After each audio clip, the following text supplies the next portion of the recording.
warahmatullahi wabarakatuh. Tolong yang di mute harus di-mute-kan ya. Ini Pak, mulai saja. Kita mulai saja tentang perencanaan kapasitas. Tolong kita konsen sedikit ya. Pasti dan tidak membuat berbicara dengan kondisi yang speaker terbuka. Mic-nya terbuka, mikrofonnya terbuka. Oke. Ini kapasitas planning. Ini pokok bahasan kita bahwa kita akan coba bahas bagaimana definisi kapasitas dan ukuran kapasitas itu sendiri. Lalu bagaimana perencanaan capacity. Kemudian coba kita melihat tentang perkiraan kebutuhan kapasitas. Lalu bagaimana penambahan kapasitas, dan memang berikutnya ini nanti kita coba mengenal titik impasnya atau break-even point. Oke. What is mean kapasitas atau capacity? Ini adalah hasil produksi atau volume pemrosesan ya, throughout gitu, atau jumlah unit yang dapat ditangani. Artinya kalau sebuah pabrik itu jadi dia punya kapasitas terpasang ya, misal ngomong industri itu kapasitas terpasangnya untuk satu pabrik pupuk misalnya 2 juta ton. Itu artinya dia punya kekuatan untuk sampai memproses produksi dalam jumlah volume 2000 ya, yang bisa menentukan sebuah kapasitas ya. Kapasitas itu tentunya dipengaruhi dulu dengan persyaratan modal ya, hingga kita akan berpikir bagaimana menentukan besaran dari biaya besar. Lalu kita coba menilai lagi orang-orang teknik, orang-orang yang ada di manajemen operasional. Jadi kalau kalian berada di kerja di industri atau Pertamina, seorang manajemen operasional atau itu akan berada di direktorat produksi ya. Kita coba menentukan nanti apakah permintaan itu kalau kita kerja nih berandai-andai apakah dapat dipenuhi atau memang berlebihan. Ini kan akan sangat terkait dengan modal, karena kalau kita pakai kapasitas yang terpasang kita maksimalkan, artinya kita membutuhkan modal dan biaya tetap yang biaya tetap dan variabel yang harus diperhitungkan. Jadi ini ada lagi yang namanya yang banyak dikenal di dalam blueprint dalam sebuah manufaktur, ada dikenal dengan design capacity. Jadi persatuan waktu, artinya ada konsep flow di situ. Apa sih tingkat keluaran dia? Ada lagi namanya kapasitas rata-rata, kapasitas rate capacity ya, bukan rata-rata maksudnya. Secara teoretik, dia mempunyai kemampuan memproduksinya bagaimana. Ada lagi standar kapasitas ya, sama sih mirip-mirip ya istilah-istilah, cuman beberapa istilah ini memang berada dalam kapasitas terpasang ya. Ada lagi aktual ya, ada lagi fixed capacity ya. Pada akhirnya tetap memperhitungkan besaran atau maksimasi keluaran dari sebuah produk ya, atau itu pabrik atau itu industri UMKM dan sebagainya. Oke. Nah, tentunya sebuah kapasitas terpasang kita harus membutuhkan yang namanya perencanaan ya. Dalam hal ini kita berusaha untuk bertujuan untuk pencapaian tingkat utilitas tinggi. Karena kalau kita mikirin kapasitas yang harus memproduksi sesuai kapasitas, kita lihat dulu bagaimana permintaan atas produksi kita, pasarnya ya. Penetapan ukuran fasilitas juga sangatlah menentukan juga. Karena memang setiap produksi kita membutuhkan tingkat investasi ya, tingkat pengembalian investasi ya, return on investment atau ROI. Ada namanya kapasitas jangka panjang, ada lagi ini konsep flow-nya, konsep arusnya itu periodik ya. Secara periodik itu ada yang namanya 1 tahun, ada yang 3 sampai 18 bulan ya. jangka menengah ada KPNQT ya. Jadi ada jangka panjang, jangka menengah, dan jangka pendek. Seperti 3 bulan. Biasanya orang per bulan bisa ya. Jadi ini ada 3 horizon waktu. Biasa orang untuk melakukan perencanaan kapasitas, kita mau dalam bulan ini kita mau produksi berapa sesuai dengan kapasitas yang bisa ditolerir oleh pabrik dan manufaktur ya. Ini ada beberapa contoh perhitungan kapasitas produksi ya. Jadi kapasitas sama aja dengan kapasitas produksi, ada jumlah mesin dikali jam kerja ya, ada penggunaan, efisiensi waktu ya. Nah, ini sebenarnya kemampuan produksi fasilitas ini secara teoritis, namun secara praktek juga banyak sekali kendala-kendala yang harus ditangani oleh seorang manajer ya, seorang manajer operational manager. Lalu berikutnya kita coba melihat tentang penambahan kapasitas produksi. Ini sering di beberapa industri seperti industri dinamakan optimalisasi produksi ya, production optimization. Jadi sebuah kita berusaha untuk menambah kapasitas produksi. Bisa saja ketika orang memodifikasi sebuah misalnya limbahnya, mereka bisa melakukan atau mendapatkan tambahan kapasitas produksi. Jadi setiap manufaktur itu biasanya mengeluarkan limbah. Ya. Ketika limbah itu diolah dengan baik, biasanya akan meningkatkan atau menambah kapasitas produksi. Bisa juga ini dilakukan seperti penambahan jumlah mesin atau karyawan. Ini secara SDM-nya ya. Bisa juga kita menambah jumlah jam kerja. Jadi orang-orang yang kerja di pabrik tempe ditambah jam kerjanya. Karena ini akan menghadapi misalnya musim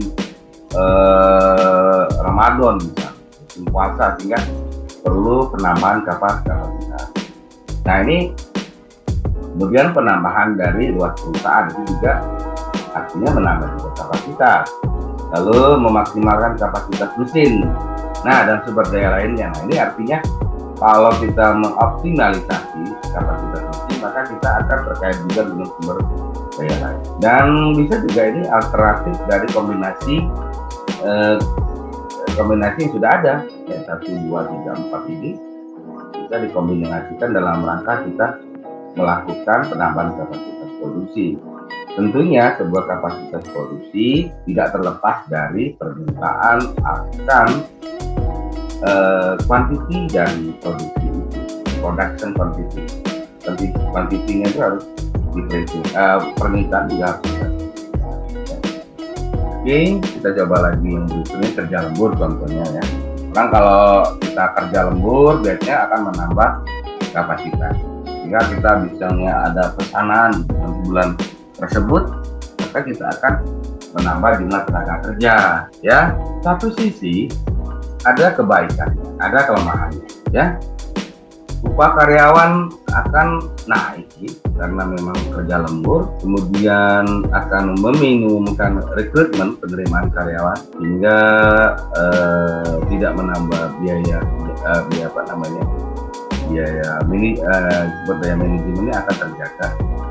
Lalu optimasi sumber daya yang dimiliki, kita coba mengoptimalkan sumber daya yang kita miliki.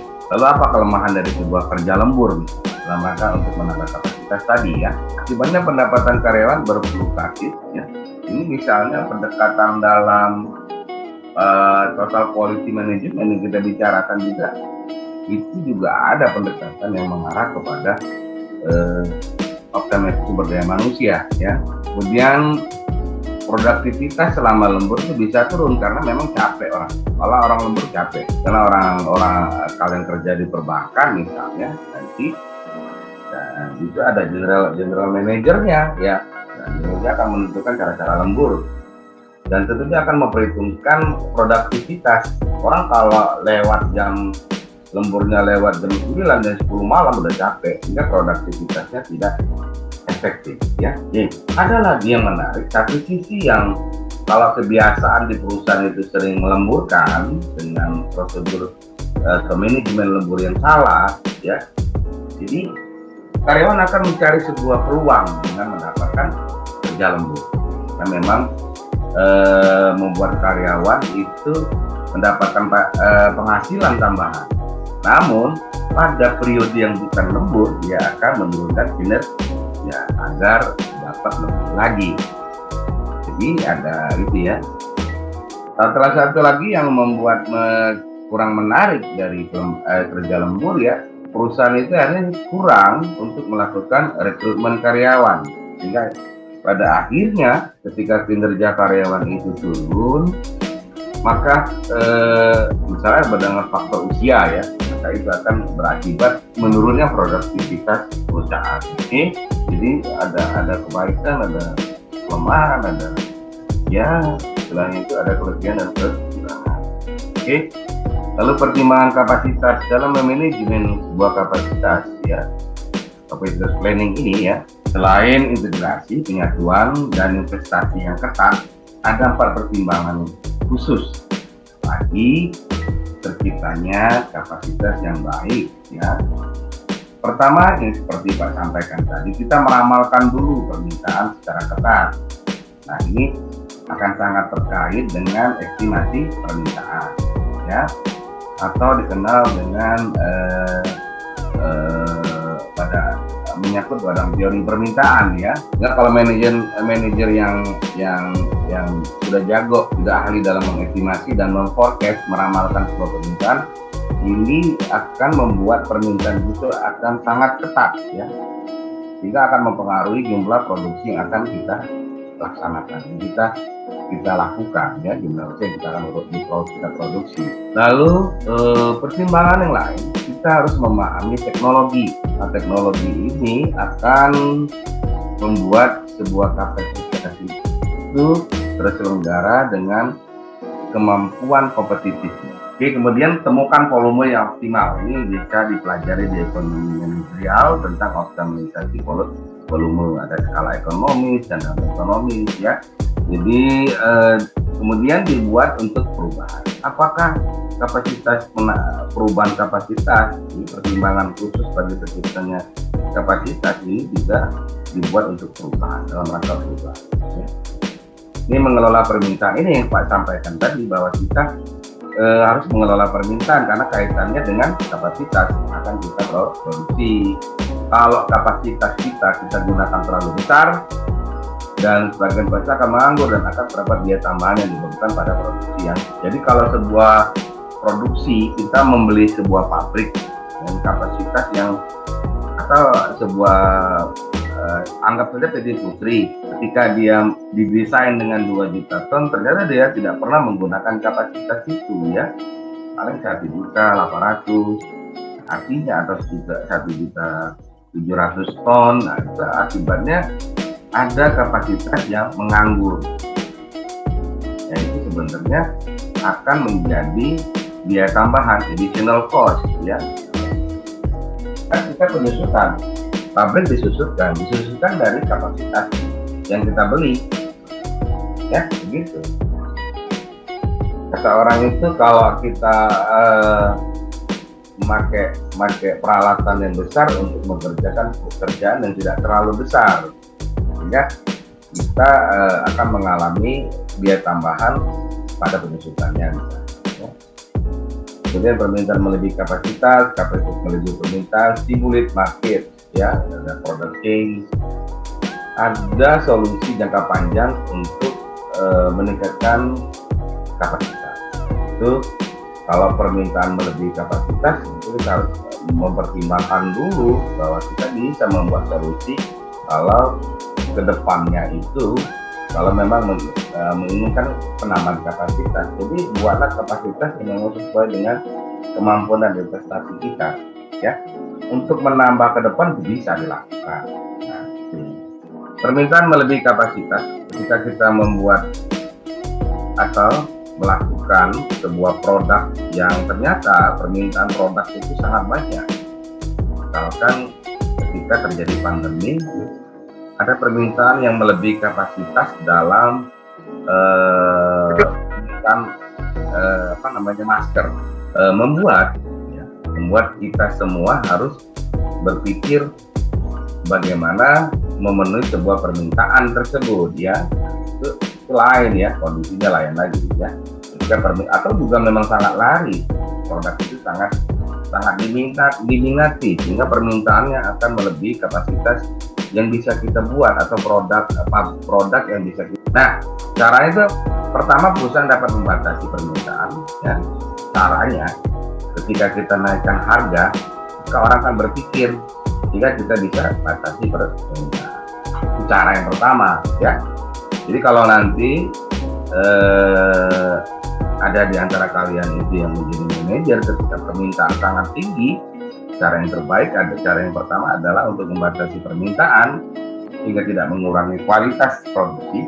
Itu dengan menaikkan kebijakannya, itu keputusan manajerial yang bisa diambil adalah menaikkan harga, lalu membuat penjadwalan ya ulang atau dengan lead time yang panjang ya, hingga bisa mengurangi keuntungan marginalnya pada akhirnya, dan berpikir bahwa solusi jangka panjangnya itu dalam meningkatkan fasilitas ya, untuk mendukung permintaan tadi ya.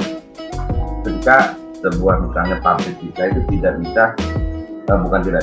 susah untuk melakukan optimalisasi produksi. Perusahaan mungkin ketika kapasitas melebihi permintaan, perusahaan mungkin bisa saja menginginkan untuk merangsang permintaan melalui pengurangan harga ya. Kalau kita pemasaran agresif ya, namun menyesuaikan terhadap pasar itu melalui perubahan produk itu lebih baik ya. Sehingga kita mampu memanage sebuah kapasitas yang over ya, lebih.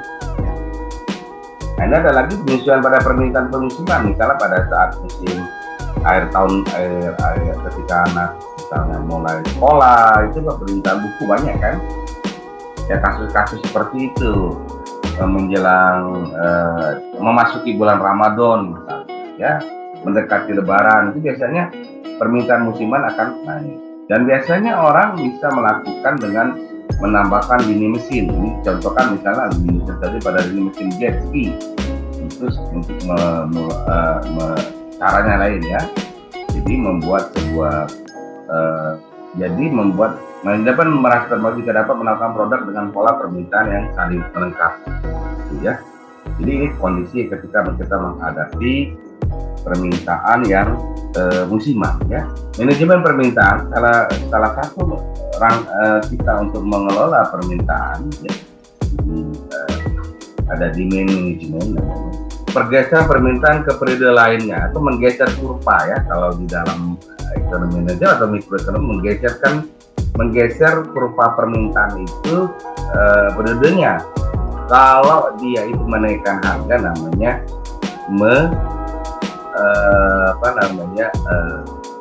menggerakkan. Jadi ada dua namanya, menggerakkan, ada yang menggeserkan gitu ya. Jadi kalau kita misalnya ada harga ya, kita bisa menaikkan harga tadi kalau untuk memanajemen permintaan yang melebihi kapasitas kita ya, permintaan yang tinggi. Lalu bisa juga menggeser permintaan itu ke periode lainnya, artinya pemesanannya yang dibuat. Kita bisa memenuhi pesanan tersebut, misalnya mobil bulan depan, itu namanya menggeser. Kalau memanage permintaan dengan menggerakkan kurva, itu namanya mover ya. Kalau menggeser itu shifter. Itu hal yang perlu kita ingatkan dalam mikroekonomik ya. Karena kita orang-orang manajemen ini, kalau kalian menjadi seorang manajerial itu harus memahami juga tentang mikroekonomik ya, atau dengan ekonomi mikro. Itu membahas banyak sekali hal tentang cara memanajemen, demand management, dan kita juga bisa melakukan promosi penjualan untuk memanage permintaan ya. Jadi itu juga menggeser karena itu ada iklan. Iklan juga termasuk faktor yang akan menggeser sebuah permintaan ya, menambah kuantiti yang akan kita jual. Kemudian counter cycle, dengan pola permintaan, penawaran produk atau jasa ya. Kemudian bermitra dengan pemasok untuk mengurangi distorsi penyimpangan informasi sepanjang rantai pasokan atau sepanjang itu. Jadi kita bermitra dengan pemasok itu dalam rangka mengurangi adanya rantai pasokan supply chain yang terlalu panjang. Ini akan mempercepat konsepnya, misalnya JIT, just in time, ya. Banyak sih konsep yang bisa menanggulangi sebuah rantai pasokan yang panjang. Teknologi, nah itu juga mengurangi rantai pasokan. Kayak misalnya Tokped, ya Tokopedia. Tokopedia itu sudah termasuk dalam rantai pasokan yang dimanage, ya. Sehingga tidak ada gudang, ya, langsung ke pihak yang membuat atau yang menjual. Jadi tidak ada gudang antara, gitu ya. Gudang antara itu seperti Matahari, dia bukan gudang antara. Jadi dari pabrik, dari penjual, dari pengrajin misalnya, dari produsen itu taruh dulu di gudang mereka. Kalau ini enggak, ya. Kalau Tokped tidak kan, tinggal dia dikasih tahu aja ke pabrik ini ada pesanan. Ini penyesuaian benar sekali, ya. Dan secara umum bisa tadi Pak sudah sampaikan, ya. Jadi menggunakan persediaan, ya, untuk menyerap fluktuasi permintaan, jadi mengelola persediaan sangat baik di inventory sistemnya. Kemudian bisa juga memperkerjakan atau memecah pekerja untuk memenuhi permintaan di linkage, ya. Kalau pekerjanya kurang lebih bisa di PHK itu karena memang kerjanya kurang baik. Menambah atau mengurangi jam kerja, lembur atau undertime, ya. Kalau lembur itu ketika permintaan banyak, undertime itu ketika permintaan berkurang, ya. Gitu juga dalam misalnya memecah pekerja, banyak pekerja di zaman pandemi ini yang diberhentikan, ya, dipecat, itu pada dasarnya ketika memang permintaan itu mengalami penurunan, ya. Maka untuk mengurangi biaya, salah satunya adalah merumahkan karyawan atau merumahkan pekerja. Lalu subkontrak pekerjaan ke perusahaan lain, ini banyak dilakukan, ya. Misalnya beberapa pekerjaan itu kayak di Jepang itu dilakukan ke perusahaan lain. Jadi ada beberapa perusahaan yang mengerjakan sebuah produk, tujuan produk yang sama, tapi dikerjakan oleh beberapa perusahaan. Okay. Bisa juga menggunakan pekerjaan paruh waktu ketika memang permintaan turun, ya. Kemudian ada back order. Ini kalau back order ini ketika memang kalau kita ngomong misalnya produk mobil yang baru itu harus di order. Jadi pelanggan harus diharapkan bersedia untuk menunggu produk tersebut. Oke, jenis kapasitas ada desain kapasitas dan maksimum secara teoritis, ya. Desain kapasitas itu kapasitas secara teori berapa sih maksimumnya?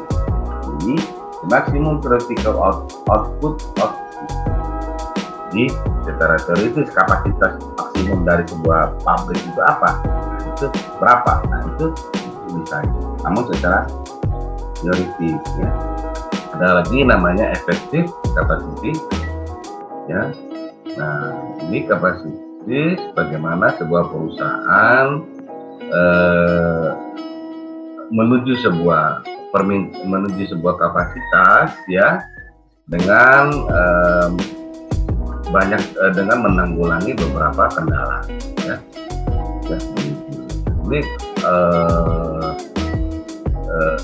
Ini lebih maksudnya itu bagaimana si manajer operasional itu menuju sebuah kapasitas yang efektif dengan banyak pertimbangan untuk melakukan menanggulangi beberapa constraint, ya. Oke, ini sudah Pak sampaikan, itu secara teoritis dinamakan kapasitas desain, ya. Ini misalnya banyak tempat umum, jumlah anggota aktif, jalur organisasi dan ukuran ruang sekolah, itu kapasitas yang desain kapasitas, ya. Kalau nanti ruang sekolah kalian nanti ada di gedung baru, maka kapasitas setiap ruangan itu sudah didesain misalnya untuk 30 orang atau 20 orang. Nah, itu sudah didesain, gambarnya sudah, ya.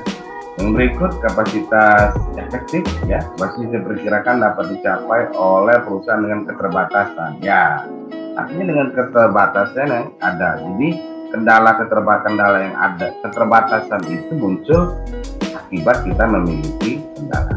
Saya memiliki keterbatasan ini misalnya, susah sering datang terlambat atau tidak bisa mengikuti Zoom link karena keterbatasan pada kuota.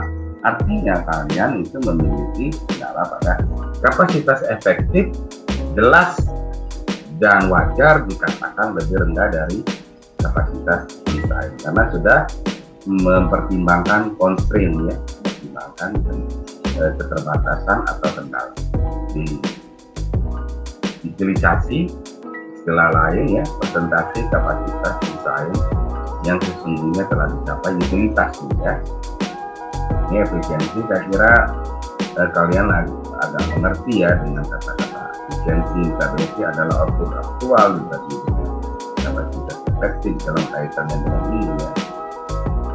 Nah, ini pengukuran kapasitas. Bagaimana kita mengukur kapasitas? Ada yang namanya dengan pendekatan utilitas, ada lagi dengan pendekatan efisiensi. Ini formulanya. Jika kita menggunakan pengukuran kapasitas utilitas, maka rumusnya adalah, formulanya adalah output keluaran atau jumlah keluaran atau jumlah produksi dibagi dengan kapasitas desain. Nah, kalau efisiensi tentunya keluaran dibagi dengan kapasitas efektif. Satuannya persentase, baik utilitas maupun efisiensi biasanya satuannya adalah persentase ya. Ini dalam presentasi ya. Yang berikut ini contoh ya, kita mendekati ya, ini contoh ya. Misalkan saja itu ada perusahaan bakery atau roti memiliki pabrik yang memproduksi Java Bakery. Jadi artinya sebuah produk baru ya, Java Bakery, kue atau roti yang mengandung desain atau konsep desain produk yang tradisional Java ya. Dan untuk sarapan, berarti untuk sarapan itu dia buat Java Bakery ya, dan ingin memahami kapasitasnya dengan lebih baik. Tentukan, soalnya begini ngomong, tentukan kapasitas desain utilitas. Kapasitas desain kan itu utilitas namanya. Nah, istilah lainnya utilitas. Lalu ada lagi namanya kapasitas efektif, efisiensi. Jika fasilitas memproduksi dalam satu konsep flow, dalam satu periode yang diperhitungkan, yang kita ada 148.000 roti, kapasitas efektif pabrik 175.000 roti. Jadi ada dua kondisi ya, ya. Ini produksi atau barisan produksi itu mampu beroperasi 7 hari per minggu dengan 3 giliran kerja atau shift ya, misalnya di swing night itu ya jam 7 sampai jam 3 nih. Swing itu jam 3 sampai jam 10 jam 10, night itu jam 10 sampai jam 7 pagi esoknya ya, setiap hari. Itu namanya kerja shift ya, di swing night. Kalau itu biasa di Putri, di Pertamina itu banyak melakukan kerja shift karena kapasitas produksi itu ya kerja terus menerus ya. Makanya dibuatlah 3 giliran kerja atau shift ya, kerja shift namanya, masing-masing 8 jam per hari ya. Ini tersebut dirancang untuk memproduksi roti isi keju dan coklat dengan tingkat output 1.200 roti per jam. Ini soal, kalau kita lihat, masukkan saja formulanya ya. kapasitas desain kita hitung 7 hari, kita 3 jam kerja kan 3 shift kali 8 jam ya. Oke, caranya sehingga kita ketemu kapasitas desainnya adalah 201.600 roti. Baru kita hitung secara persen ya. Oke, untuk utilitas, kapasitas utilitas atau kapasitas desain atau utilitas, maka itu 148.000 dibagi 201.600 dengan 73,4% untuk kapasitas desain ya. Jadi kemudian untuk efisiensi itu membutuhkan outputnya itu 148.000 ya, dibagi dengan kapasitas efektif 175.000 untuk menghitung kapasitas efektifnya atau efisiensinya ya 84,6. Berikutnya adalah contoh kedua ya. Ini berapa output yang diperkirakan ya, akan diproduksi ya. Di manajer produksi menetapkan output yang diperkirakan dari dinas produksi kedua bagi departemen penjualan ya. Kapasitas efektif lini kedua ini 175.000 roti. Oke, lini pertama ini 84,6% sudah seperti contoh pertama ya. Sedangkan output pada lini kedua akan lebih sedikit daripada lini pertama karena pekerja yang bersedia baru direkrut ya. Karena pekerja itu tersedia baru kita rekrut sehingga efisiensi diperkirakan tidak lebih dari 75% ya karyawan baru ya. Kalau karyawan baru kan belum perlu penyesuaian ya, sehingga dia harus diperkirakan tidak maksimal, pasti dalam hitungan atau diasumsi mampu bekerja secara efektif itu 75%. Nah, tadi karena karyawan baru. Maka cara menghitung output keluarannya gampang ya. Kapasitas efektif itu adalah 175.000 dari soal contoh 1. Oke. Nah ya, kapasitas efektif pabrik ya. Kemudian dikali efisiensi 0,75 ya. Karena ini kan ada bikin lini kedua.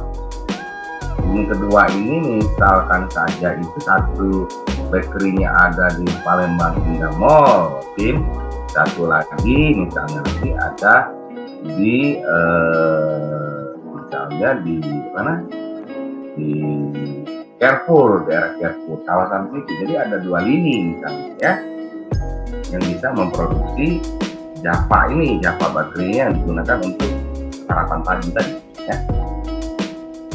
Lalu ada economic upscale ya. Economic upscale bermakna pengurangan rata-rata biaya produksi, terjadi ekonomi upscale ya, EOS ya, yang diakibatkan oleh meningkatnya output perusahaan ya. Jadi rata-rata biaya produksi itu mengalami pengurangan ketika memang kita akan diakibatkan oleh meningkatnya output perusahaan ya. Oke, apa sih yang membuat ini ya? EOS itu bisa terjadi karena faktor internal, misalnya teknikal dengan perusahaan. Misalnya ada monopsony power ya. Kalau kita beli banyak material itu sehingga harganya lebih murah ya. Oke, itu ya. Kemudian manajerial, kita memperkerjakan seorang manajerial yang memiliki produktivitas tinggi ya. Jadi itu juga akan membuat penurunan rata-rata biaya produksi, pengurangan rata-rata biaya produksi. Jadi ekonomi upscale sangat memang diminati ya. Itu banyak sekali para manajer yang operasional yang sangat tinggi karena mampu melakukan ekonomi upscale ya. Financial, perusahaan memiliki akses ke kapital dengan biaya rendah, memiliki akses misalnya akses biaya rendah itu perusahaan itu bisa mendapatkan dana melalui bursa saham yang rendah kan bursa saham. dengan menjual saham atau obligasi Bursa Efek Indonesia, itu di pasar saham dia dapat mendapatkan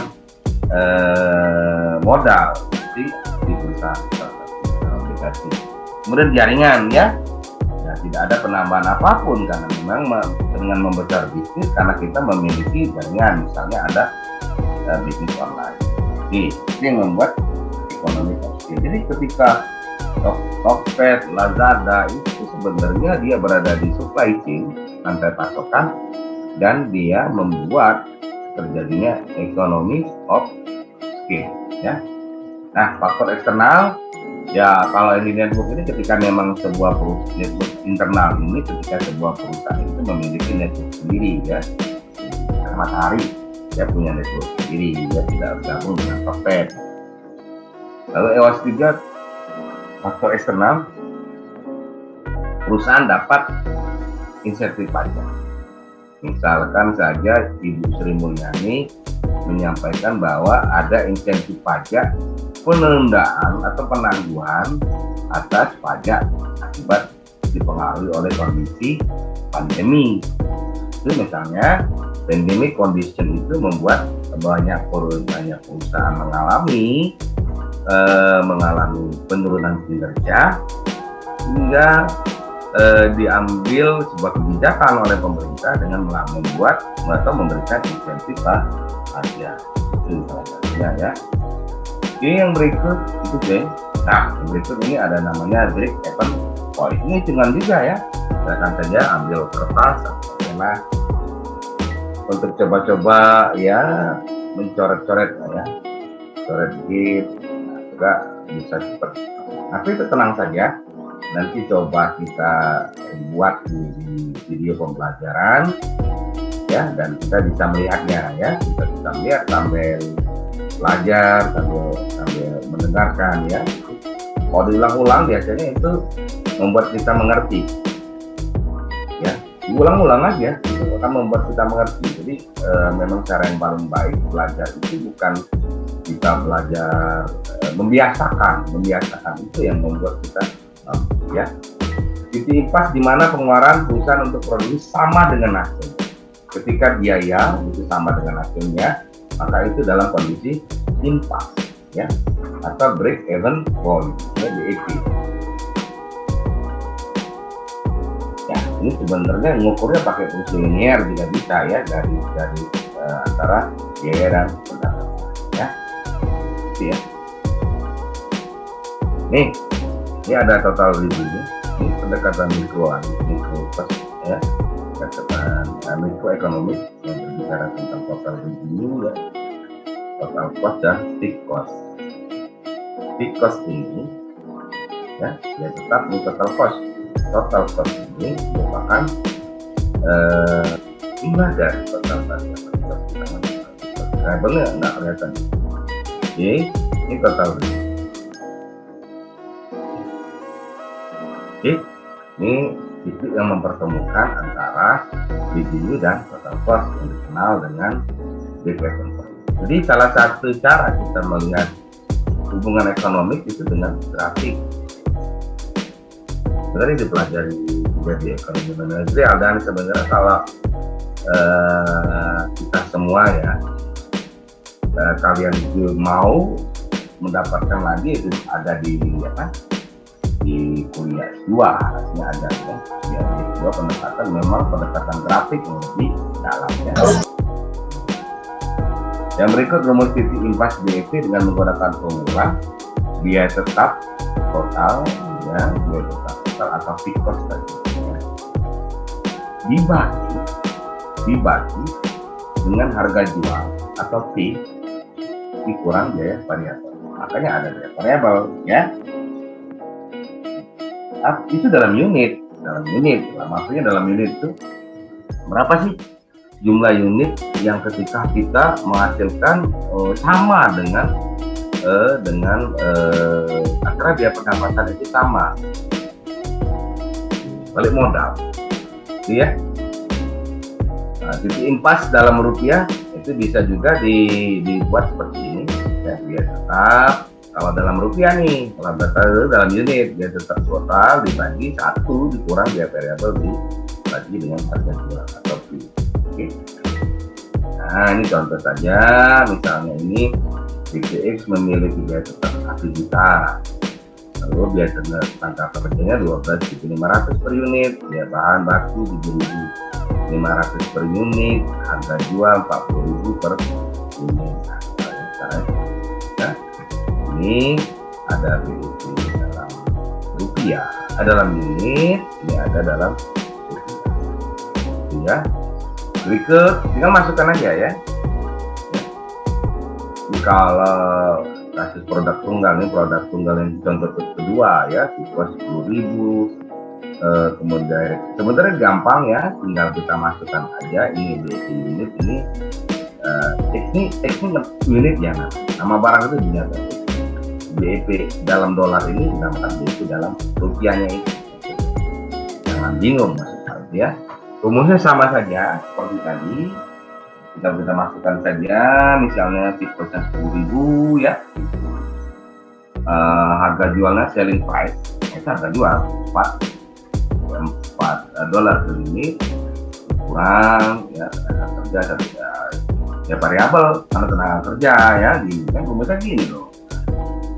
Nah, ada biaya variabel 500 per unit, tidak perlu dikalikan jumlah kuantitasnya karena memang ini adalah kita mencari unit produk yang berada pada titik 4. Jadi kalau kita memproduksi 50 unit, sebenarnya kita itu hanya berada pada break-even. Kalau orang menjual pisang, kalau seharinya itu dia hanya laku 50 biji misalnya, 50 pisang, 50 unit pisang goreng, maka itu baru dapat baru dapat mengembalikan modal. Nah, namun kalau berikutnya dia di atas 50 unit, maka itu dia bisa mendapatkan marginal. Oke, marginal revenue ya, sama aja seperti itu ya. Ini juga bahwa kalau dalam biaya 2 juta. Ini contoh-contoh lain silakan. Nah, ini contoh lain sama aja ya. Ini secara grafik ini pertemuan. Ini revenue, pendapatan. Ini total cost-nya. Nah, jika mereka bertemu, tapi kalau ketika kuantitinya kita naikkan unitnya, maka dia akan mendapatkan revenue. Namun kalau kita hanya di sini saja, berarti ketika kita produknya 6.000, sebetulnya kita hanya baru berada dalam break-even point atau titik ya. Ini kasus multi produk. Nah, ini misalnya banyak produk yang lebih dari 100 produk. Ini ada roti isi daging, ini rumusnya ya. Jangan lupa ini rumusnya ya. Rumusnya ini gampang bacanya. Ini di dalam rupiah ya, dalam dolar misalnya. Nah, ini ada ini sigma saja. Sigma ini menandakan jumlah. Itu ada namanya persentase setiap produk dari total penjualan dalam rupiah. Jadi porsinya itu ada ya. Artinya kalau dalam kosakunting itu namanya tingkat penyelesaian dalam setiap produk itu berapa tingkat penyelesaian ya. Jadi kalau ini mengambil ini tingkat persentase dari penjualannya berapa ya. Teman-teman kan ada macam-macam nih produknya, roti isi daging, minuman ringan, kentang panggang, salad kayak kafe nih ya, kayak kafe ya, ada kayak kafe itu memproduksi banyak, dia bikin sendiri, tidak melalui titipan, maka ini bisa dilakukan perhitungan break-even point. Harganya misalnya ini biaya lo minuman ringan 8.000, modalnya 3.000, amalan penjualannya 7.000, per tahun bisa per bulan gitu ya. Gampang ya. Nah, lo masukkan saja kita hitung saja. Nah, ini baru masukkan rumusnya. Jadi memang kalau mengerjakan multi produk, BEP multi produk, nanti kalau soal di UTS, nah kalian harus membuat sebuah tabel. Ya, ini ya, ini bapak satu persatu saja itu ya.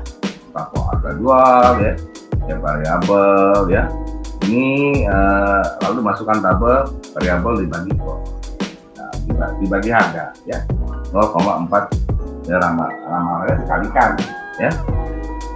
Lalu porsinya itu W1 itu tadi ya. Persentase setiap produk dari total penjualan. Nah, sebenarnya kalian bisa pelajari ya lebih lanjut. Ini kita punya keterbatasan waktu juga ya, 10 ini. Nanti bisa dilihat lagi di videonya ya, karena ini kita ada waktunya sudah hampir mau habis. Nah, ini tugas ini itu coba memang tidak Pak jelaskan secara detail lagi. Ada tugas soalnya. Jadi tugasnya itu kalian harus membuat contoh soal dan mencarinya di internet ya. Ada analisis impas ya, contoh pada slide 34. Jadi ada ini ada produk tunggal dan produk multi ya. Ya, itu saja ya dapat saya sampaikan. Pak akhiri, Assalamualaikum warahmatullahi wabarakatuh.